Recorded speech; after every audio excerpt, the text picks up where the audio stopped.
The marshmallow test is a psychologist comes into a room with just a table and a chair, and the little kid is sitting in there, and the psychologist says, "Oh, hi, Timmy, how are you? We're going to do a little test today, but you know what? I've got to be out of the room for a minute, so here's what we're going to do." He said, here's the marshmallow, and I'm going to put that down on your table there, and if that marshmallow is still there when I come back, I have another one, and you get to eat them both when I come back.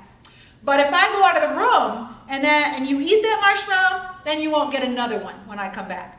Okay, you got that? Okay, so the psychologist walks out of the room, and the little kid is left in this room. Nothing's there, table, chair, and a marshmallow. So the little kid, you know, some little kids will just look at the marshmallow, look at the door to make sure the guy or gal, whoever the psychologist is gone, and they just grab up the marshmallow and eat it. That's impulsive. Some little kids try, and they pick up the marshmallow, and they squeeze it, and they kind of pat their cheek with it, and they look out the door, and they're squeezing it, and kind of rolling it around, and smelling it. They're not eating it. They're really trying not to eat it. They're just waiting, and usually a psychologist will have the child wait 3 to 4 minutes. And 3 to 4 minutes with a marshmallow and nothing else is a long time.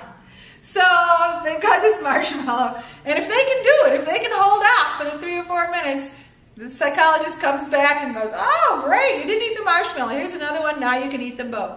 So that means that child has a lot of ability to delay gratification, a lot of impulse control. So if you were one of those people, check the side on the left there, able to delay gratification. If you were one of the ones that would snatch up and eat the marshmallow before the psychologist got back, you're going to have to circle the impulsive side.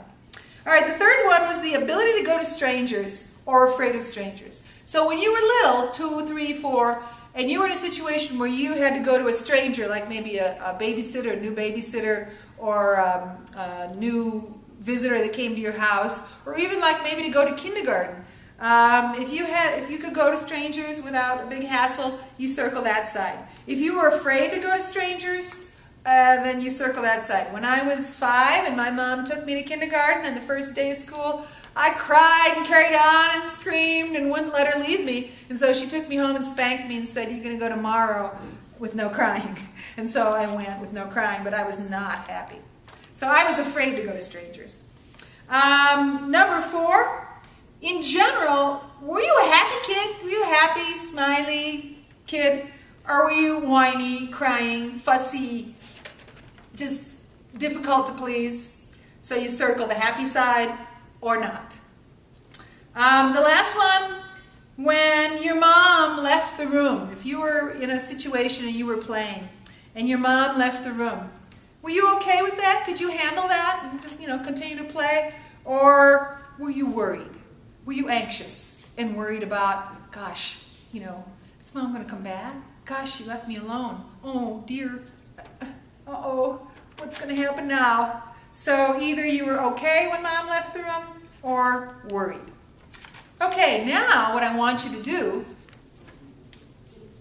is realize that these behaviors were tested on thousands of babies, children, various ages. And then they tracked those individuals for 20 years. This is a longitudinal study. At the end of 20 years, when these people were adults, they gave them personality tests again. By the way, they tracked more than just these behaviors. They tested the babies on lots and lots of behaviors. But the ones that they found still prevalent, still in existence, and as an adult, tracked back to being just these 5.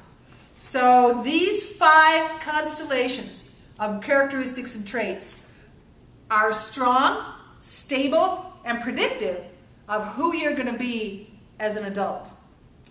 There's a caveat to that, but I'll get to that in just a minute. So these characteristics will predict about 60% of personality, behaviors, and characteristics as an adult. So if you were interested in new stimuli as a child, you would tend to be intellectually open as an adult. If you were able to delay gratification as a child, you would be conscientious and have self-control as an adult. If you were able to go to strangers as a child, you were probably extroverted in your behavior as an adult. If you were happy in general as a child, you're probably agreeable as an adult. And if you were comfortable when your mom left the room, you were probably emotionally stable as an adult. So look at the top of page 5, and I want you to circle the way, these characteristics that describe you now. Are you open to experience and are you curious? Or are you closed and kind of leery of new stuff? Are you conscientious or are you impulsive? Are you an extrovert or are you an introvert?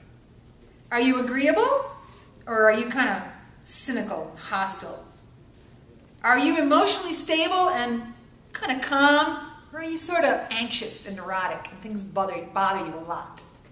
So circle the side that best describes you an adult, and then look back and see how many of those 5 predicted were borne out in who you think you are now. And as I said, usually it's 3, at least 3 out of the 5 are the same now as they were when you were a child. It could be 4 or even 5 out of 5 are the same. If it's less than 3, then commonly the explanation for that is that something happened. This is who you were going to be, but something like either a serious illness, prolonged illness, loss of a parent, a divorce, which essentially lost the parent to you. One of your parents was no longer around. So those kinds of things can interfere with who you were going to be and turn you into somebody just a little bit different. So just take a look at this overview of the Big 5 on page 5. And by the way, you can take the following assessment, the outofservice.com, Big 5. The bottom of page 5 is the URL for that. So please take that and see what you find out. All right.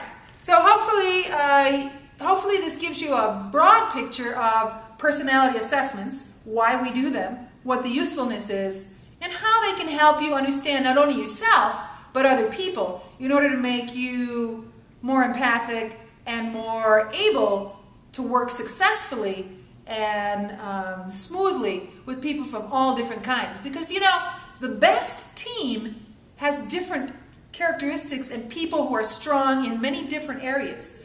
And when you pool all your strengths and all your gifts together, you get the best product. But when there's a lot of difference among you, or diversity, it also can lead to a lot of conflict. But if you know and understand why people are different and why they have different motivators and why they have different goals and what's driving them, it tends to lessen the conflict. So you can get the best of both.